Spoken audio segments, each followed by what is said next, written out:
Reading with your kids. Hola, ni hao, konnichiwa, assalamu alaikum, shalom, mahaba, moni muli wanji, namaste, jambo, bienvenidos. Hi, my name is Jedley, and this is the Reading with Your Kids podcast. We're coming to you from the beautiful neighborhood of Reedville in the southwest corner of Boston, Massachusetts. We are so delighted and so very honored that you are joining us in our mission to help families grow closer through reading. Please be sure to subscribe to the show on the iHeartRadio app, on Apple Podcasts, Amazon Music, Audible, wherever you find your podcast. Our guest today is Julie Whitney. She's joining us in her pilot's uniform to celebrate Astra The Lonely Airplane. Before we ask the control tower to give Julie the A-OK to land in our studio, we want to let you know that this episode of the Reading with Your Kids podcast is brought to you by the books from George Neeb. Help young readers discover the past with George Neeb's picture books that bring history to life.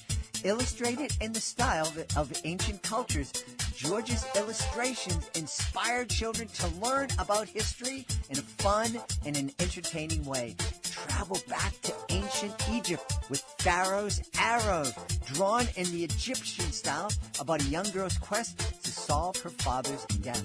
Also read the sequel, Akia's Adventure, and Duel with the Dragon, that's drawn in the style of Chinese silk paintings. Readings meet the first emperor of China as he battles a powerful dragon. Check out George Neeb's engaging historical books and discover the past today. We love these books. They'll be a really fun addition to any family library.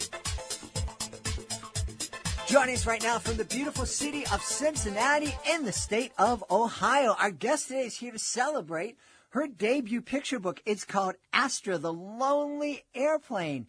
Please welcome to the show, Julie Whitney. Hey, Captain Julie, how are you? I'm good. I'm actually only a first officer. I'm waiting to get promoted. Thanks, Jed. Well, Julie, I can't tell. I see somebody in uniform, I automatically think they're the big cheese. So, Julie has donned her pilot's uniform with us to be with us today, and we're really excited to have her. Tell me all about Astra. Astra is a real live, well, I guess live isn't the word, but Astra is a real plane, Yes. right? Yeah. The Astra actually is the original name for the G100 Gulfstream jet, and the first ones were actually made in Israel. Wow. So she's an Israeli plane. The last ones were made around 2005, so Astra's about 16 years old. She was one of the last models made. Knew she would have cost about $10 million today. She's just worth over slightly about $1 million. It's kind of like buying a used car. Used airplane. Well, it's a little bit out of my price budget, and that's good because I don't know how to fly a plane. But I certainly love being flown in a plane, and but I've never been in a Gulfstream. What's that like? Well, actually, interestingly enough, the book gives kids a 3-minute tour of the real Astra by the real Captain Dan, my husband, so they can actually see it and take a tour of the inside and outside of the plane. There's a QR code in the book. But a visual description would be, she's got beautiful, luxurious leather seats. She holds about 8 passengers. There's 2 pilots that sit in the cockpit in the left and right seat, even though in the book there's only 1 pilot. She really takes 2 pilots. And she has an 8th seat that actually turns into a lavatory. There's actually a bathroom, a little closet, 2 emergency exits. She has a little galley or kitchen, which is filled with tasty snacks and treats. And there's a microwave and a coffee pot. And she also has a TV set. Wow, that's really cool. Now, I've been on the big jumbo jets that used to be luxurious, but now they've crammed everybody where they used to be 100 seats. They crammed 300. And I've also been on a plane that holds 4 people.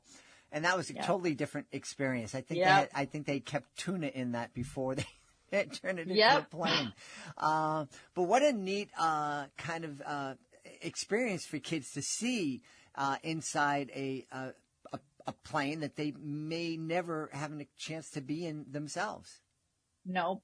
In fact, a third grade teacher, when we were testing the book, showed the video to her classroom. And I'm standing in front of Astra in her hangar, the real Astra, introducing them to Captain Dan. And they said that I look rich. I said, that's because I'm standing in front of a nice luxury jet that I'll never probably be flying on. So I thought that was pretty funny. Now, I'm curious. I want to get into the adventure that Astra has, but you seem to have a real affection for this plane. Where did that come from? So my husband, just a little bit of background about Captain Dan. My husband actually was a Navy pilot for many years. And then after that, he flew for an overnight delivery service, DHL. But he's been the chief pilot of Astra, which is a G100 jet for a Fortune 500 company for the past 13 years until 2020 when the pandemic hit. So he flew her day in and day out. He knew all her nooks, crannies, quirks, everything about that plane. I mean, she was his baby and they were attached. They flew all the way to Brazil. I mean, he'd been everywhere in that plane. Wow. So when the pandemic hit, his company was sold to another company. And in May 5th of 2020, he had no notice and he found out they were selling the plane and eliminating his job. So literally I went with him that afternoon, helped him clean out the hangar, clean out his office, and I started getting really sad. He did too, but he wasn't as emotional as me. But I said, let me sit inside her, take some pictures. I sat inside her. He lit up the panel for me and I started crying. And I said, what is going to happen to this gorgeous airplane just sitting here rusting away in a hangar waiting to be sold? And I got really emotionally charged about the whole thing. And he said, well, if someone doesn't start up her engines every 28 days, Julie, she's going to be in pretty bad shape. So she sat there and they paid him every 28 days to come in and start up the engines so that she didn't fall apart. But it was just such an emotional thing for me. And I never had intended to write a children's book. That was never, ever on my bucket list. But I literally came home that night and started writing Astra The Lonely Airplane. And I've always been good at rhyming. I write odes, birthday odes and rhymes for clients and friends, and they've come to love and expect them over the years. So rhyming is very easy for me. So I literally wrote the book in a matter of a week. Wow. That's pretty fast. Yep. And then I had to get it published. That was a whole different animal. And of course you get thick skin and you learn to be good at getting rejection along the way. Absolutely. And I know people listening out there, now Julie said that she wrote the book in a week. She wrote the first draft in the week. There was editing and rework. So we want people to understand there's a lot of effort that goes into There's so creating. much work. Yeah. And then fast forward till I signed with a publisher on August 19th, 2020, which is National Aviation Day. And the day that my husband got a new job flying Astra, a local company bought her. So it all fell together on National Aviation Day, which is just so weird. That's the world works in wonderfully weird ways some days. So what's the story that we're going to experience when we sit down and read Astra The Lonely Airplane together with our kids?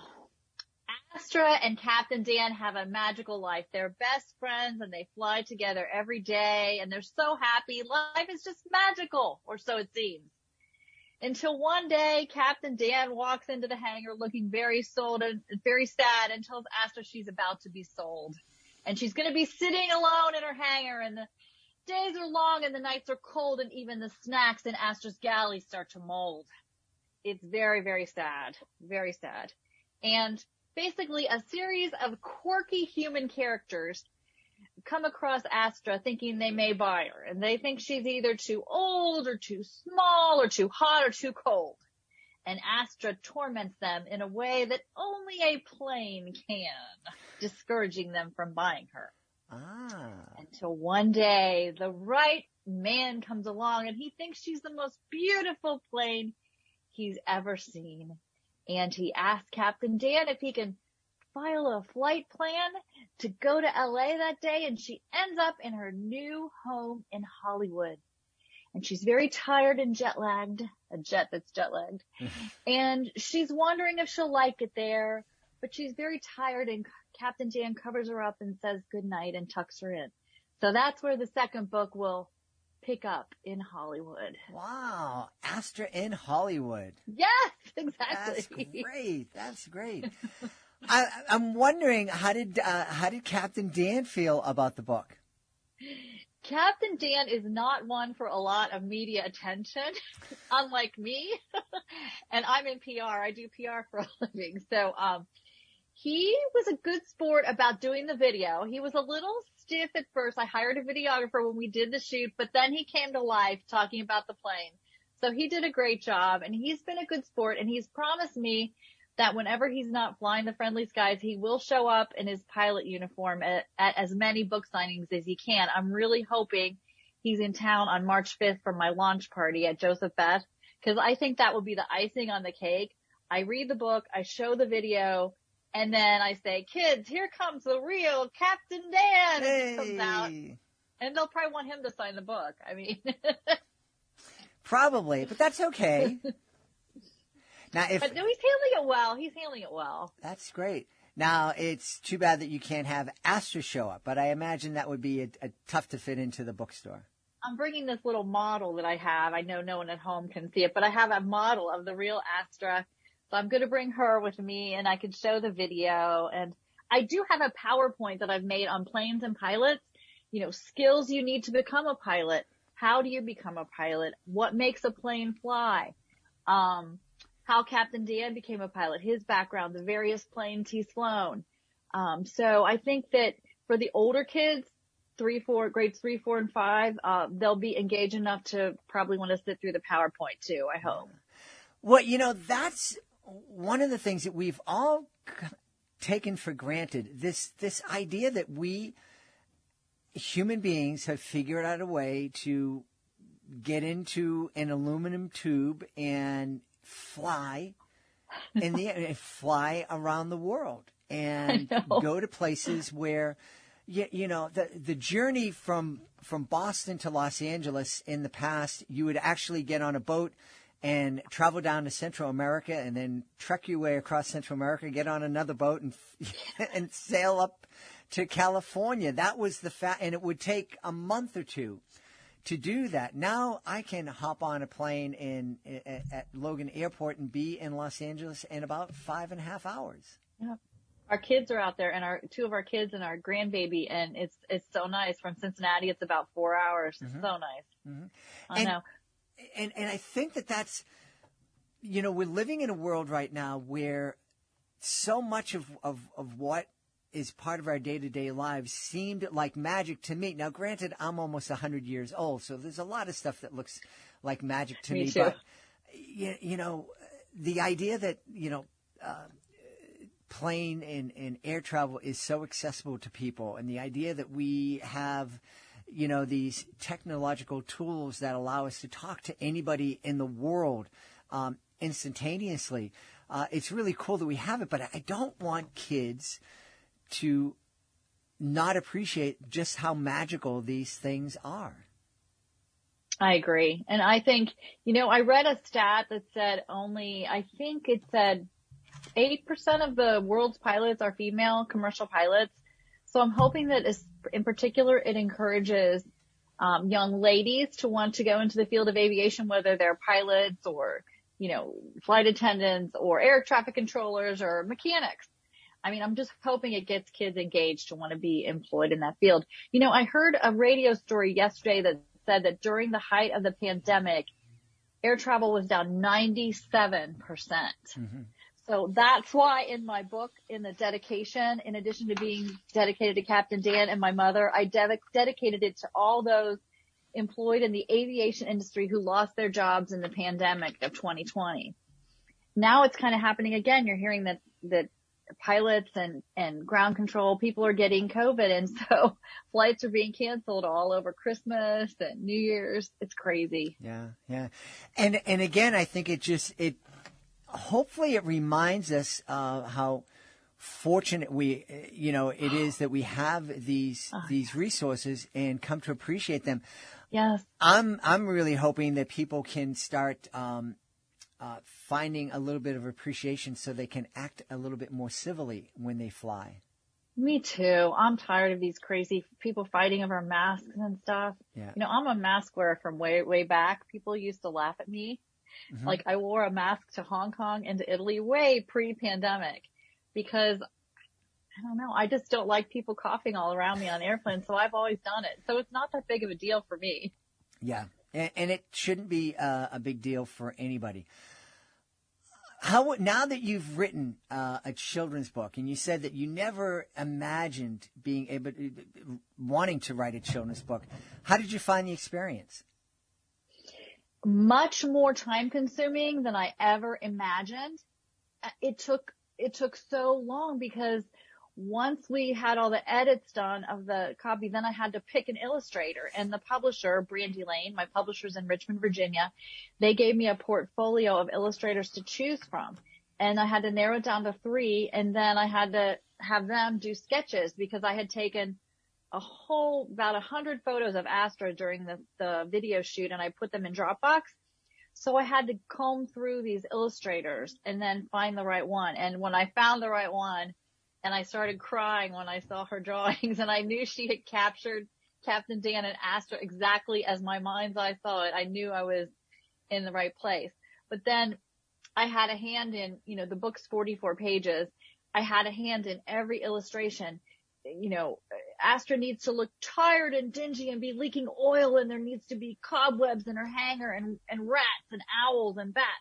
And I kind of had to give the vision or art direction for every single picture. It's a very time consuming process. Yeah.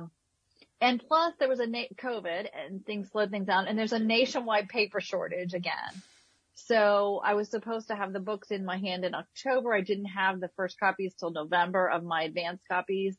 So things are behind by about a month as far as the printing goes. Mm-hmm. And the printing for softbacks, I think, is now taking 3 weeks, and hardbacks up to 2 months. Wow. So things have really slowed down. Yeah, it has. One of the things I want to do, because illustrations is such an important part of the book. Why don't we give a big shout out to your illustrator?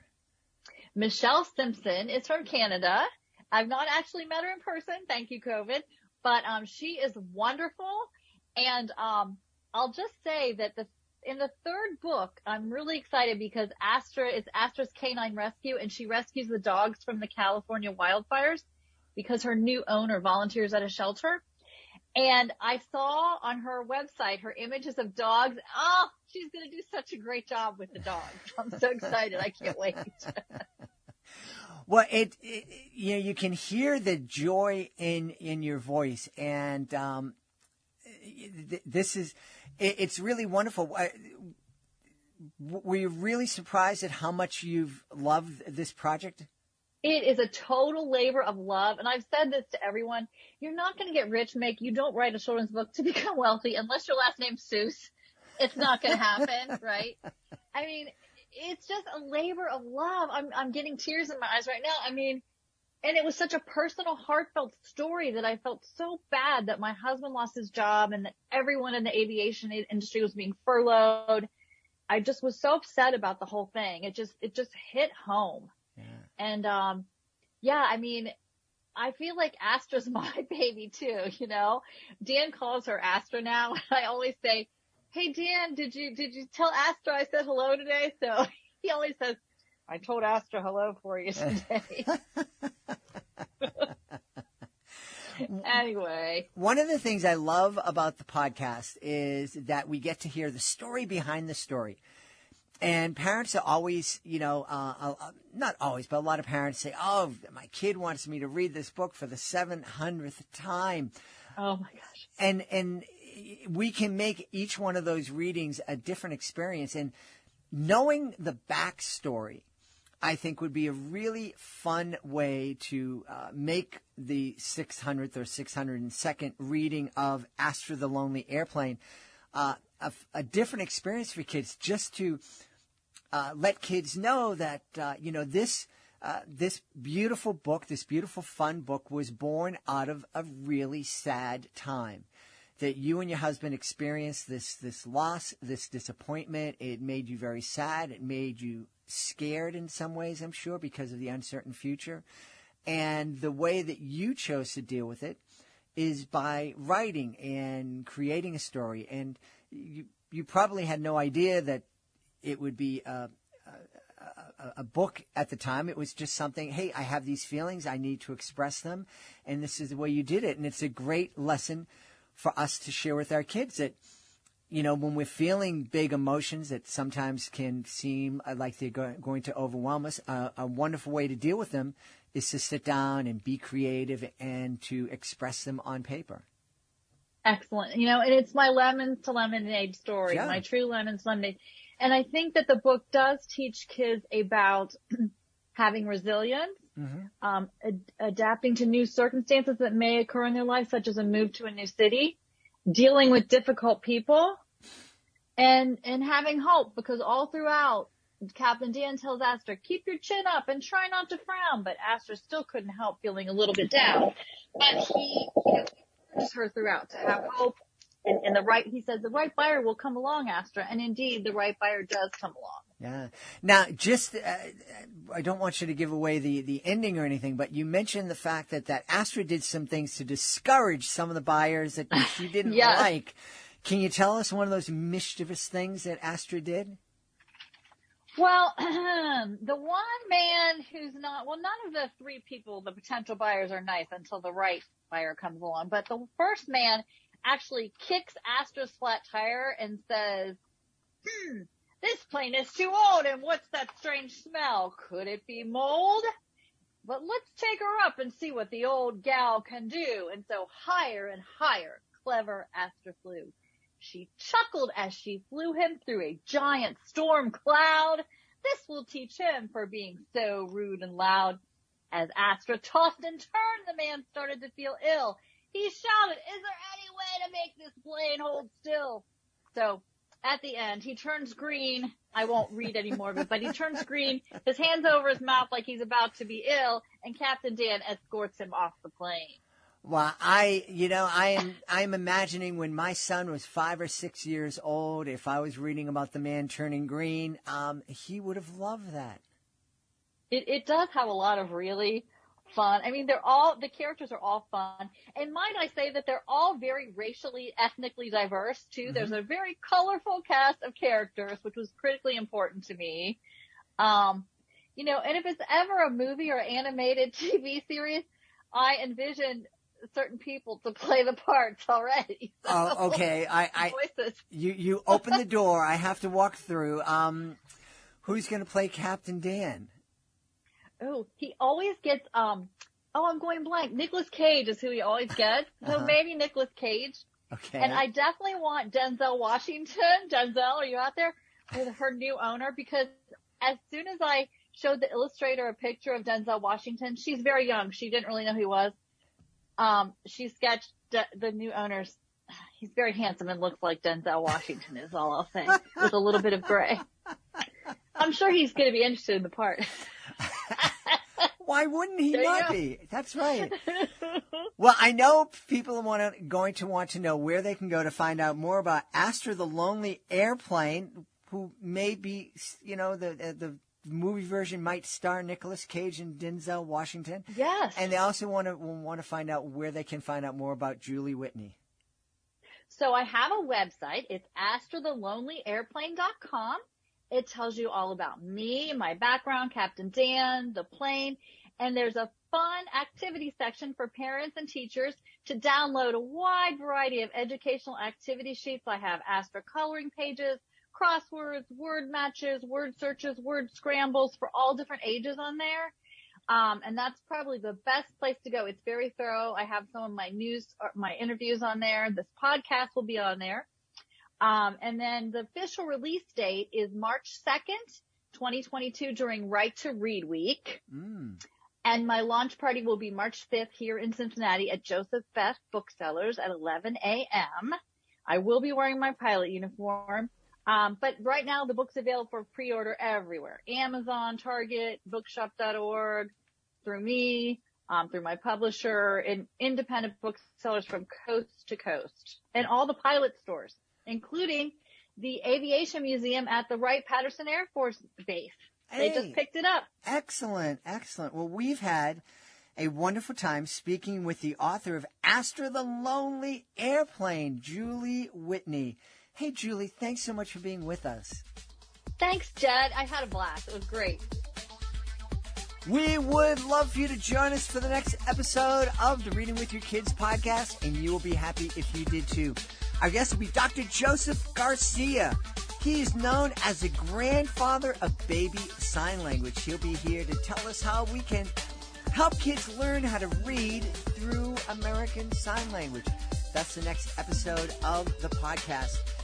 Hey, we would love it for you to connect with us on social media. So many different places to connect with us. You can connect with us on Facebook, facebook.com/readingwithyourkids. On Instagram, we are at Reading With Your Kids. On Twitter, we are at Jedley Magic. We also have a great page on Pinterest named Reading With Your Kids. You can also go to our website, readingwithyourkids.com. Click on the contact button to send us a message. You can also sign up for our free newsletter. I want to thank the folks who made today's show so wonderful. Of course, I want to start by thanking our guest, Julie Whitney. Please be sure to check out Astra The Lonely Airplane. Also want to thank our sponsor, the Books of George Neebe, bringing history to life with fascinating illustrations. You and your kids are going to love these books. Also want to thank my team, Alejandro Doherty, Fatima Khan, Rory Grady, Skylar Strauss. I want to thank my beautiful wife for all the support she gives me. Most of all, we all want to thank you. You are a hero. Thank you so much for helping our kids get through this pandemic. Thank you for helping your neighbors, your family, each other get through the pandemic. And most of all, thank you for helping to make the world a better place. And you do that every time you read with your kids. I'll be looking for you in the next edition of the Reading with Your Kids podcast.